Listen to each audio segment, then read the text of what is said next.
আচ্ছা, যাই হোক, আজকে যেটা নিয়ে বলবো সেটা হচ্ছে কিভাবে একটা সেন্টেন্সের থেকে সাবজেক্ট, অবজেক্ট বা অ্যাডভার্ব বা অ্যাডভার্বিয়াল ফ্রেজ এগুলো বের করতে হয়। তো এখানে আমি প্রথমেই লিখে দিচ্ছি, এই কথাগুলো মনে রাখবে অবশ্যই, যে মনে রাখবে সেন্টেন্সের মধ্যে ভার্বই হলো তোমার সমস্ত প্রশ্নের উত্তরদাতা। তাই তো বলা হয় without a subject or without an object a sentence can be formed, but without a verb a sentence can never be formed. ঠিক আছে? সেন্টেন্সের মধ্যে তোমার ভার্বই হচ্ছে তোমার যা যা প্রশ্ন করবা তার সমস্ত উত্তর একমাত্র ভার্বই তোমাকে দেবে। তাই বলা হয় যে একটা সাবজেক্ট ছাড়া বা একটা অবজেক্ট ছাড়া একটা সেন্টেন্স তৈরি হতে পারে, কিন্তু একটা ভার্ব ছাড়া কখনো সেন্টেন্স তৈরি হতে পারে না। মানে একটা সেন্টেন্স তৈরি হতে ভার্ব অবশ্যই লাগবে, সাবজেক্ট অবজেক্ট সেখানে নাও থাকতে পারে, আবার থাকতেও পারে। That is why the shortest sentence can be formed with only a verb. ঠিক আছে? যেমন go, come in, sit down, stop, এগুলোও কিন্তু একটা সেন্টেন্স। দেখো এখানে সাবজেক্ট বা অবজেক্টের জায়গায় কিছু নাই, ঠিক আছে, কিন্তু তাও এটাকে সেন্টেন্স বলবে। কিন্তু কোনো সেন্টেন্সে যদি সাবজেক্ট আছে বা অবজেক্ট আছে, ভার্ব নাই, তাহলে কিন্তু সেটাকে সেন্টেন্স বলা যাবে না।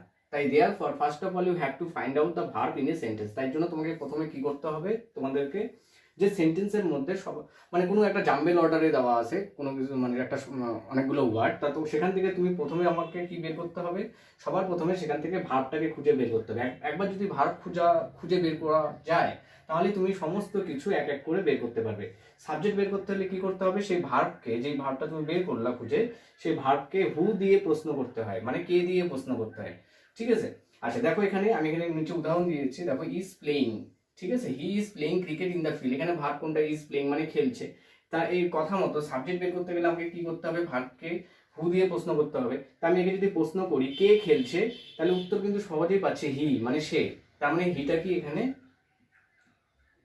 সাবজেক্ট। ওকে, এইভাবে সাবজেক্ট বের করতে হয়। অবজেক্ট বের করতে গেলে কি করতে হবে, ভার্বকে হোয়াট অথবা কাকে দিয়ে প্রশ্ন করতে হবে, হোয়াট বা হুম দিয়ে প্রশ্ন করতে হয়। ঠিক আছে? মানে কি বা কাকে দিয়ে। এই ক্ষেত্রে একটু বলে রাখি, অবজেক্ট দুই ধরনের হয়, একটা হচ্ছে ডাইরেক্ট অবজেক্ট আর একটা হচ্ছে ইনডাইরেক্ট অবজেক্ট। এই কি দিয়ে ভার্বকে প্রশ্ন করলে যে অবজেক্টটা পাবা, সেই অবজেক্টটাকে বলা হয় ডাইরেক্ট অবজেক্ট, অর্থাৎ বস্তুবাচক কর্ম। ঠিক আছে? আর কাকে দিয়ে প্রশ্ন করলে যদি অবজেক্ট আসে, তাহলে সেই অবজেক্টটাকে বলবে ইনডাইরেক্ট অবজেক্ট বা ব্যক্তিবাচক কর্ম।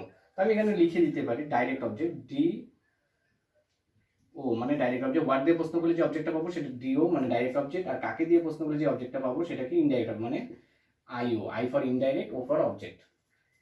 ওকে, তাহলে এখানে প্রশ্ন করি কি খেলছে, is playing, he is playing cricket in. আমি তো বলছি ভার্বকে প্রশ্ন করতে, তাহলে এখানে ভার্ব ইজ প্লেইং।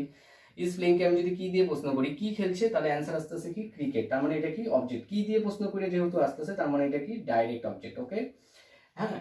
এবার দেখো অ্যাডভার্ব বা অ্যাডভার্বিয়াল ফ্রেজ এগুলো বের করতে হলে কি করতে হয়, ভার্বকে কোথায়, কখন, কিভাবে, কেন, কি সত্য, এগুলো কোনো একটা দিয়ে প্রশ্ন করলে, যদি উত্তর আসে, যেটা উত্তর আসবে সেটাকে বলবে অ্যাডভার্বিয়ালস। ওকে, তো আমি একে প্রশ্ন করি ভার্বকে কোথায় খেলছে, দেখো কোথায় খেলছে, ইন দ্য ফিল্ড।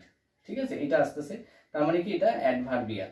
যদি এটা কোনো সিঙ্গেল ওয়ার্ড হতো, কোথায়, কখন, কিভাবে, কেন, কি সত্য, এগুলা দিয়ে প্রশ্ন করার পর যেটা উত্তর আসতেছে, সেই উত্তরটা যদি কোনো সিঙ্গেল ওয়ার্ড হইতো, তাহলে সেটাকে অ্যাডভার্ব বলতো। যদি সেটা গ্রুপ অফ ওয়ার্ডস হয় এবং সেখানে যদি কোনো ফাইনাইট ভার্ব না থাকে, তাহলে সেটাকে বলবে adverbial phrase. In the field, এখানে কোনো ফাইনাইট ভার্ব নাই, তার মানে এটা কি অ্যাডভার্বিয়াল। অ্যাডভার্ব তো অবশ্যই, কারণ এগুলো দিয়ে প্রশ্ন করলে অ্যান্সার আসতেছে। এখন যেহেতু এটা গ্রুপ অফ ওয়ার্ড, তাই জন্য এটাকে বলবে অ্যাডভার্বিয়াল ফ্রেজ। আর যদি এই গ্রুপ অফ ওয়ার্ডস এর মধ্যে যদি কোনো ফাইনাইট ভার্ব থাকতো, তাহলে সেটাকে বলতো অ্যাডভার্বিয়াল ক্লজ। ঠিক আছে? তাই এইভাবে আমাদেরকে সাবজেক্ট, অবজেক্ট বা অ্যাডভার্বিয়াল এগুলোকে বের করতে হয়। খুবই সহজভাবে বের করা যায়। ঠিক আছে?